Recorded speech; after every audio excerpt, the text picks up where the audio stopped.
Hello everyone and hello everyone. Welcome to this series after so long. काफ़ी समय के बाद I am making another video in which I am going to discuss one stock which is from chemical sector, and there is a reason actually which I have as I have already made a lot of video about different trading patterns and technical charts. So this is the video regarding the same technical pattern and something especially about the trend in a particular sector which is emerging. Yes, and the sector is, I have already told you the name, this chemical sector. A lot of chemical sector, a lot of stocks in chemical sectors have corrected a lot.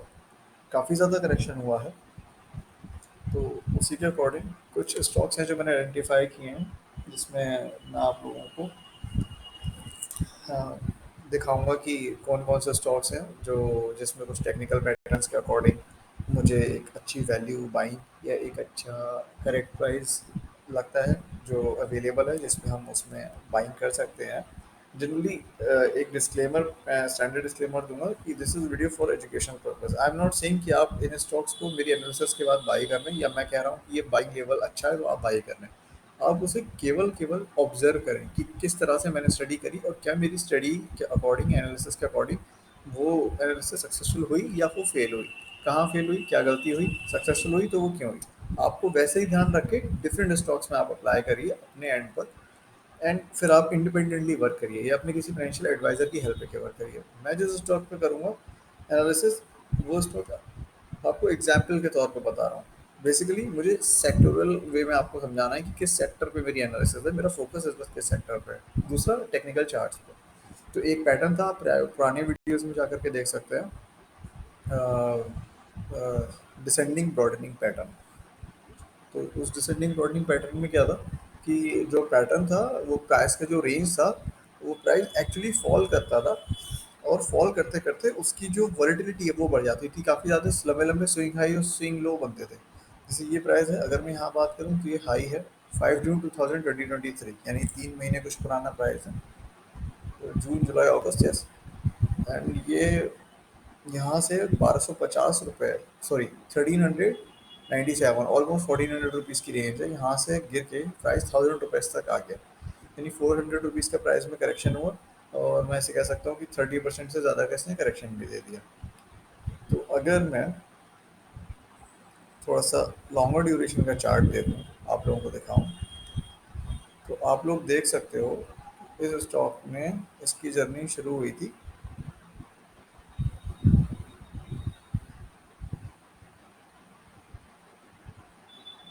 इसकी journey हुई थी 2021 से starting, जिस जहाँ इसका price था 679। और उसके बाद स्टॉक ने एक बार जो पीक हाई बनाया 7 अक्टूबर 2021 को बनाया, जब मार्केट का ऑल टाइम आया था। उसके बाद इस स्टॉक का 13 अक्टूबर 2022 में भी हाई बना, यानी कि ठीक 1 साल बाद। अब यहाँ पे किसी ने अगर प्राइस में एंट्री करी थी 2200 रुपये के आसपास, तो उसके बाद उसे काफ़ी ज़्यादा लॉस भी देखना पड़ा होगा, लगभग 50% का ड्रॉडाउन देखना होगा अपनी पड़ा होगा अपनी कैपिटल में। अलावा उसके उस स्टॉक में 1 साल के बाद उसे मौका मिला अपनी कॉस्ट से थोड़ा सा ऊपर आके निकलने का। और जनरली क्या होता है, जब वो प्राइस हमारी कॉस्ट पे आता है तो या तो हम निकलने की कोशिश करते हैं, और अगर वो ऊपर बढ़ जाता है तो हम कभी कभी वेट भी करते हैं कि हाँ अब ये प्राइस बहुत अच्छा हो गया और हमको यहाँ पर निकल जाना चाहिए, नहीं निकलना चाहिए, ये और बढ़ेगा। बट जनरली हम फेल हो जाते हैं अपनी एनालिसिस में। आप ये भी देख सकते हो कि इस स्टॉक में यहाँ पर ये जो ग्रीन कैंडल बनाई थी 10 अक्टूबर 2022 को, इसमें हाई था 2448 का। तो मैं एक हॉरिजॉन्टल लाइन का यूज़ करके एक लेवल, इस लेवल को थोड़ा सा हाईलाइट कर लूँगा, मार्क कर लूँगा। अब गौर से देखिए, इसका जो क्लोजिंग प्राइस था,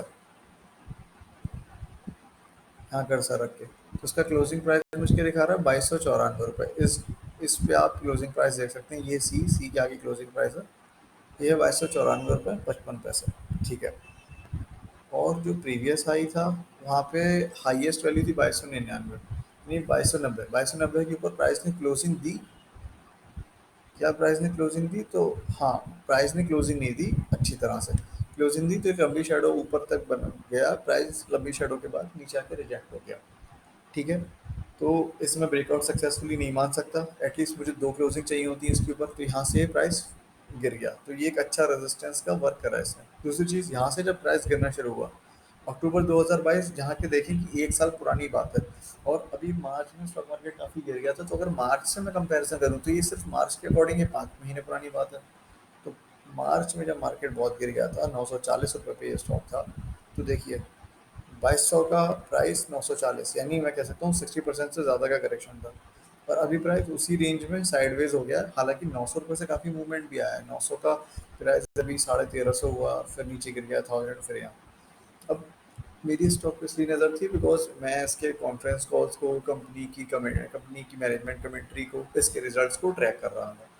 क्यों ट्रैक कर रहा था? ये केमिकल सेक्टर का स्टॉक है, और मैं केमिकल सेक्टर के काफ़ी स्टॉक्स को ट्रैक कर रहा हूँ, बिकॉज आप नोटिस करोगे केमिकल स्टॉक में आप लोगों ने बहुत सारे ले रखे होंगे, बालाजी माइंस, एल्काइल माइंस, आरती इंडस्ट्रीज काफ़ी वेल नोन स्टॉक है, दीपक नाइट्राइट, एसआरएफ।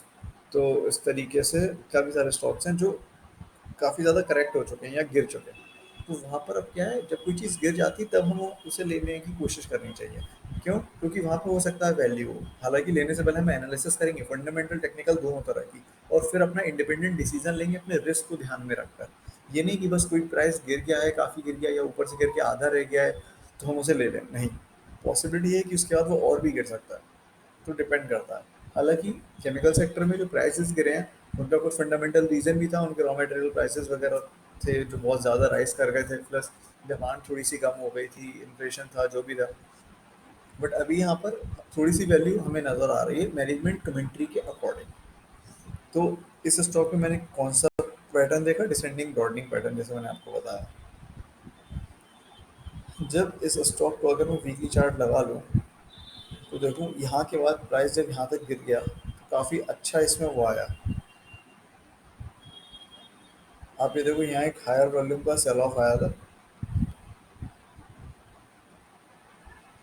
उसके बाद यहाँ से इसमें थोड़ा थोड़ा पिकअप आया, और यहाँ थोड़ा थोड़ा माइनर लेवल पे वॉल्यूम अगर मैं आपको दिखाऊं, तो दिखा भी है यहाँ और यहाँ। एनएससी की चार्ट पर मैं ज़्यादा बेहतर तरीके से आपको वॉल्यूम दिखा पाऊंगा, जनरली एनएससी में ट्रेडिंग वॉल्यूम्स अच्छे होते हैं। तो बट एनएससी के चार्ट मैं आपको बाद में दिखाऊंगा, क्योंकि उसमें मेरी एनालिसिस पूरी कर रखी है मैंने।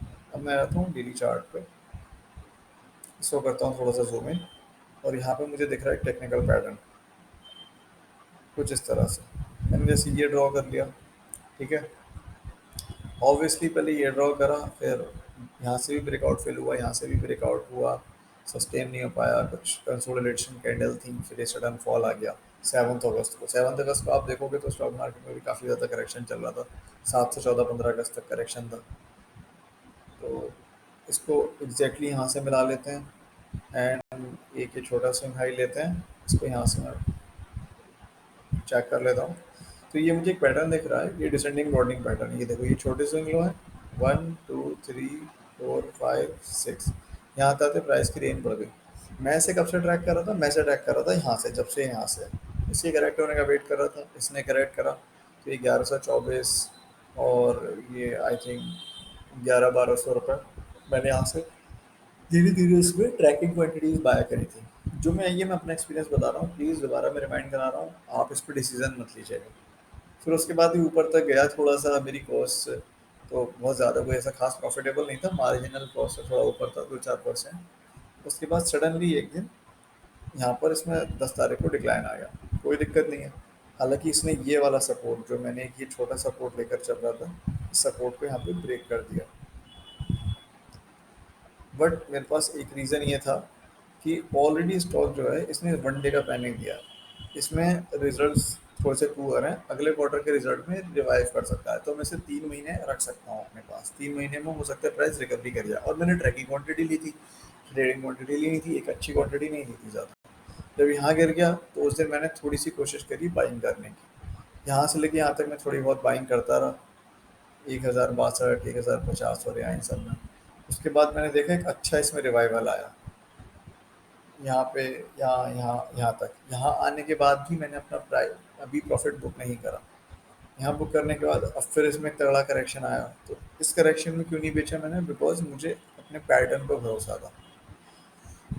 प्राइस ने यहाँ से ब्रेकआउट दिया, ये एक अच्छी कैंडल से ब्रेकआउट दिया, इसके काफ़ी ऊपर क्लोज करा, लगभग लगभग यहाँ तक गया, कोई बात नहीं, वापस करेक्ट आया, ट्रेंड लाइन के पास ही सपोर्ट लिया, सपोर्ट लिया आज फिर सिंगल डे में आप वॉल्यूम देख सकते हो कितना ज़्यादा है। ये बी एस सी का चार्ट है, ठीक है। अब मैं आपको एन एस सी का चार्ट दिखाता हूँ।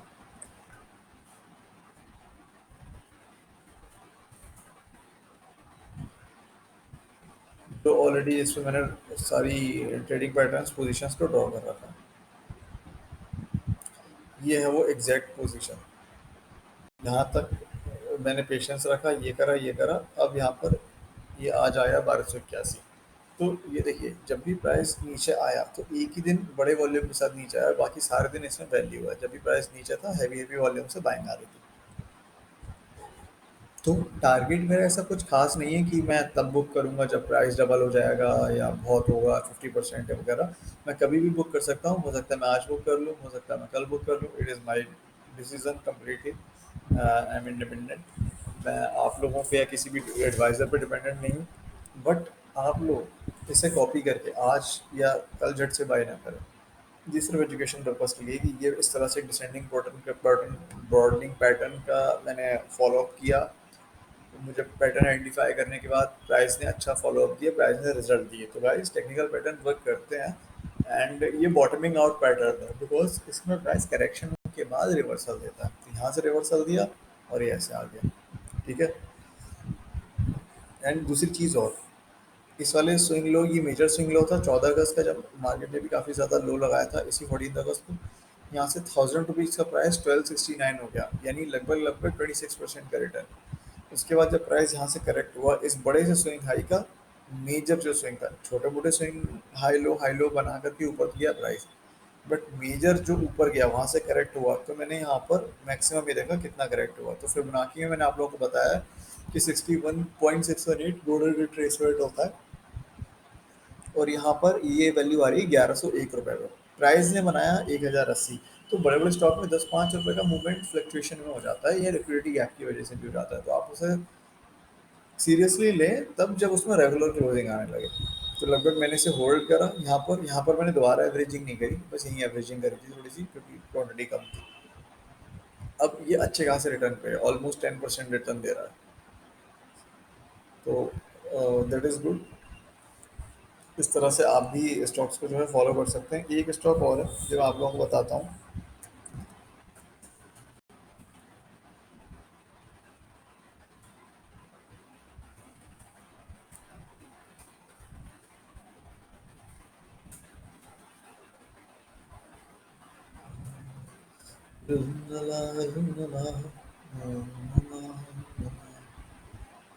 गाइस ये देखो, वीकली चार्ट में दिखाता हूँ बिकॉज ये स्टॉक जमाने से कर, आप इसको देखो तो 2021 में जनवरी अक्टूबर में इसका हाई था 1012 रुपये पे, ठीक है।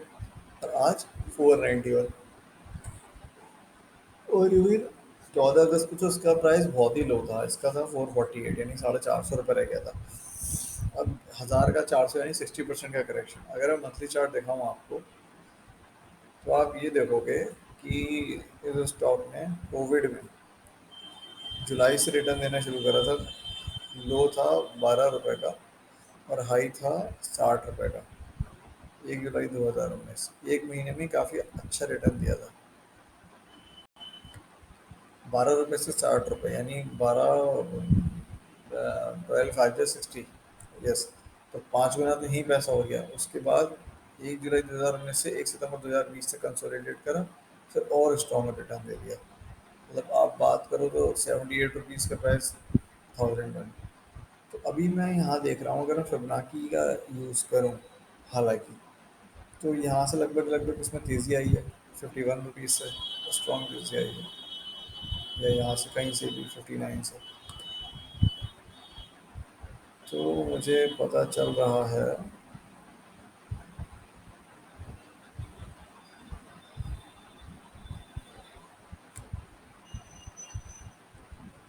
ये प्राइस 0.618 जो है इसका 426 रुपये के आसपास आ रहा है।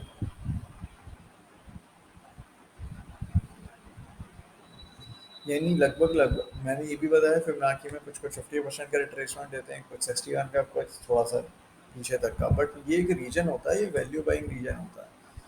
तो मैं इसके 426 क्या 491 है, तो मैं फिर से 450 आने का एक बार वेट करूंगा।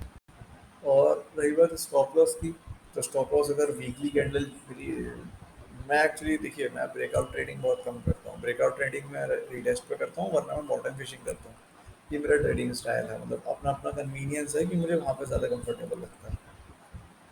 तो ये अच्छी वैल्यू आएंगे। उसके बाद दोबारा हम इसमें आने वाले 2 सालों में 421 का स्टॉक 1100 या 1000 रुपये वापस अपना ऑल टाइम हाई पे। पहला टारगेट एक साल में 790, 800 डबल, और फिर 1064, यानी मुझे 150% का रिटर्न इसमें नज़र आ रहा है, बट 2 से 3 साल के अंदर। तो 2 से 3 साल के लुकआउट के हिसाब से स्टॉक अच्छा है, और ये सपोर्ट भी अच्छा है, नो डाउट। अगर मैं एक ट्रेंड लाइन इन दो कैंडल्स के ग्राफ को ड्रॉ कर भी लेता हूँ, अच्छा रीजन है, बिकॉज अगर मैं वीकली चार्ट देखूंगा, नाइस नाइस, यहाँ पे भी वेज लाइक स्ट्रक्चर शायद है, ये डेवलप कर रहा है। एक ट्रेंड लाइन ये भी हो सकती है, एक इसमें कोई फायदा नहीं है।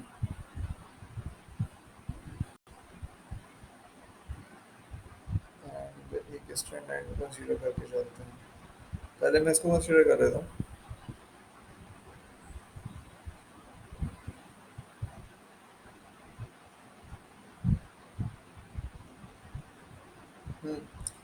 वेज टाइप स्ट्रक्चर है, अच्छा स्ट्रक्चर है।